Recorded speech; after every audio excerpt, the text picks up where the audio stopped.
La plupart des hommes grandissent avec l'idée que la force naît de la protection. Ils cherchent des systèmes, des diplômes, des institutions, des titres. Tout ce qui semble promettre une distance confortable face à l'échec et au regard des autres. Ce qu'ils ne voient presque jamais, c'est que chaque couche de protection enlève en réalité une couche d'autonomie. Les hommes qui s'instruisent seuls suivent un chemin inverse. Ils acceptent très tôt d'être exposés, bien avant qu'il y ait la moindre sécurité, avant qu'on leur donne la permission, avant même qu'ils aient les mots pour expliquer ce qu'ils font. Ils avancent, sans bouclier, sans carte, sans validation extérieure. Ce n'est pas romantique, c'est inconfortable.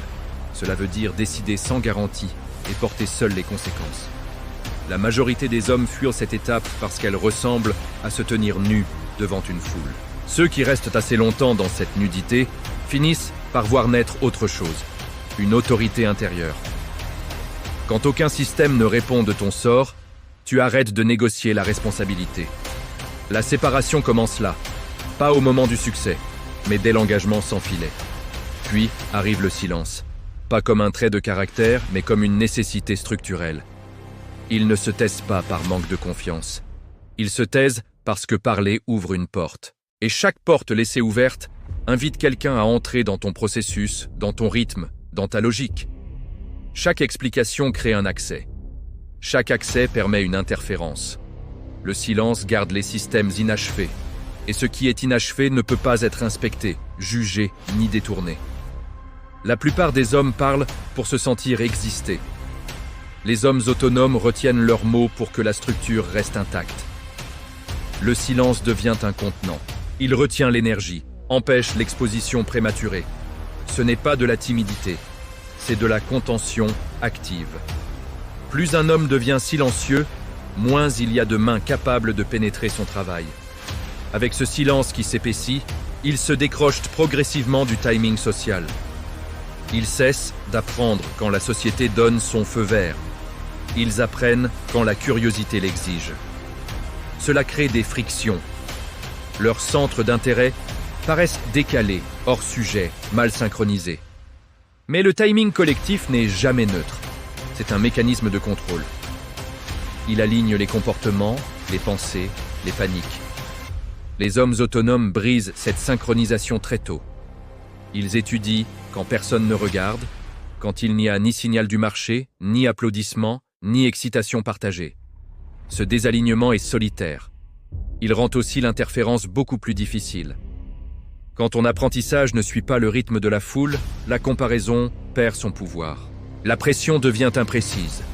Le fait d'être désynchronisé devient une forme de protection. Ce qui ressemble à de l'isolement vu de l'extérieur est une isolation stratégique vue de l'intérieur. La discipline arrive ensuite, mais elle arrive sans public. Les hommes motivés par le regard ont besoin de témoins. L'attention nourrit leur élan. Les hommes autonomes se disciplinent pour éliminer leurs faiblesses. Pas de spectateurs, pas de mise à jour, pas de preuve d'effort. Sans public, le comportement cesse de performer et commence à se solidifier. La répétition devient plus froide, plus précise, moins émotionnelle. Il n'y a pas de précipitation à montrer du progrès, donc aucune raison de simuler la constance. Le travail ennuyeux continue parce qu'aucune récompense extérieure ne vient le déformer. C'est là que naît une discipline rare, une discipline qui ne dépend ni de l'humeur, ni de l'environnement, ni de la validation. La répétition invisible forge un rythme interne presque indestructible. C'est à ce moment que les hommes silencieux commencent à dégager quelque chose de menaçant, même avant que les résultats soient visibles. Au fur et à mesure que cette discipline se stabilise, l'identité se détache de l'approbation extérieure. La plupart des hommes se définissent inconsciemment par les réactions qu'ils reçoivent. Un compliment les fait exister, une critique les menace. Les hommes autonomes brisent cette boucle peu à peu, sans spectateur. Sans feedback immédiat, la valeur personnelle cesse de fluctuer au jour le jour. Les décisions ne passent plus par le filtre du « qu'est-ce qu'on va en penser ?» C'est très inconfortable au début. L'approbation est un puissant sédatif. En l'enlevant, on expose l'insécurité, le doute, l'impatience. Beaucoup retournent au bruit à ce stade, parce que le silence révèle leur instabilité. Ceux qui restent voient leur identité se condenser à l'intérieur. Non pas comme une confiance gonflée, mais comme un alignement profond. Quand l'approbation n'est plus le carburant, la manipulation devient coûteuse. La pression perd son levier. L'homme devient difficile à émouvoir. C'est le début discret du danger. À la fin de cette phase, un changement irréversible s'est produit. Il n'a plus besoin d'être compris pour continuer. Plus besoin d'être vu pour avancer. Plus besoin d'expliquer pour justifier sa direction. La fondation reste invisible, inachevée, non reconnue.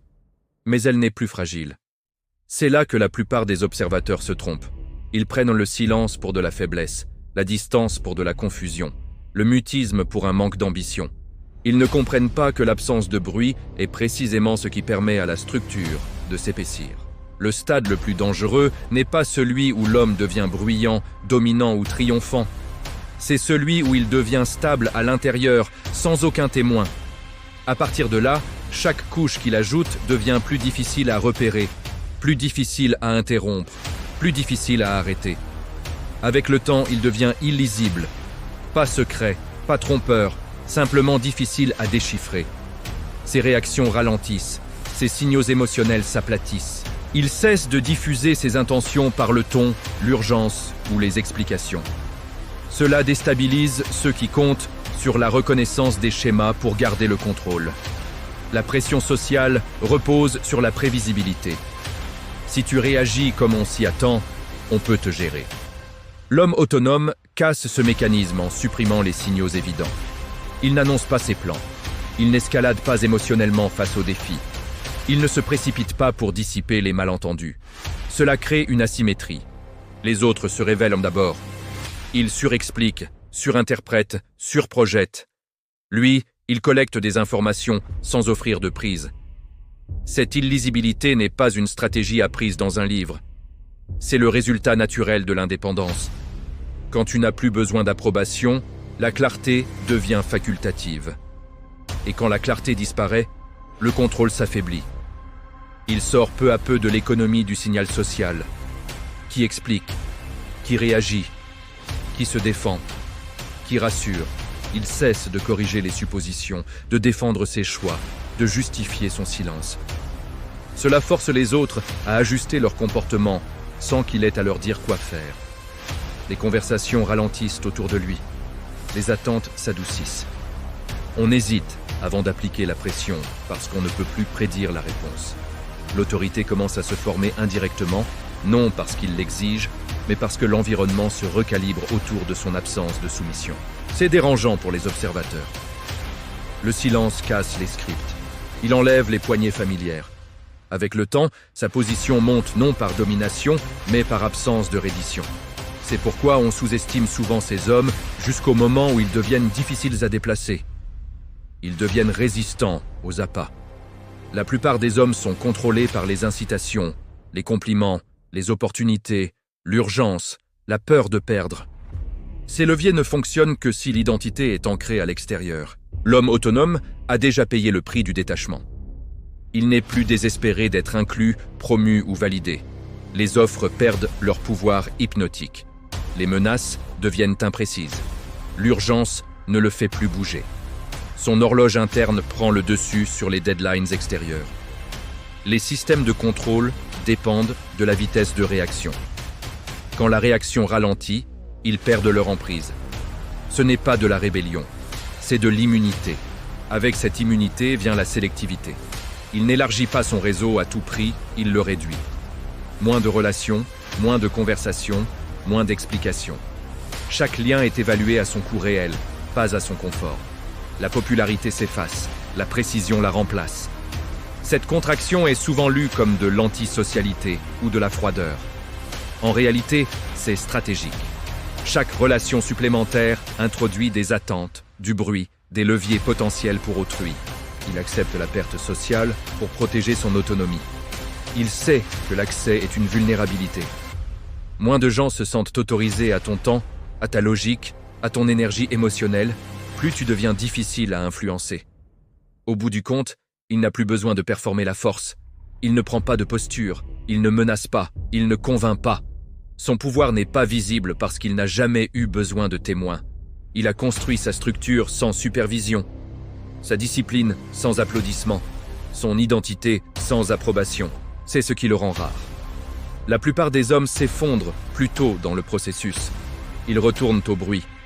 Ils cherchent du réconfort. Ils troquent le silence contre du soulagement. Lui continue sans répit. Cette continuité est ce qui le rend dangereux, non parce qu'il veut du mal, mais parce qu'il n'est plus dépendant. Les systèmes ne peuvent plus le prédire.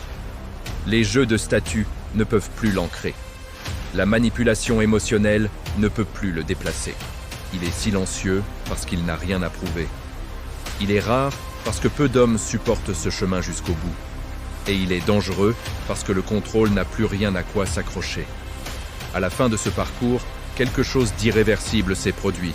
Il n'est plus façonné par la réaction, la reconnaissance ou la résistance. Il avance quand il le décide. Il s'arrête quand cela lui sert. Il n'explique que ce qui renforce sa position. Cela ne le rend ni moral ni immoral. Cela le rend autonome.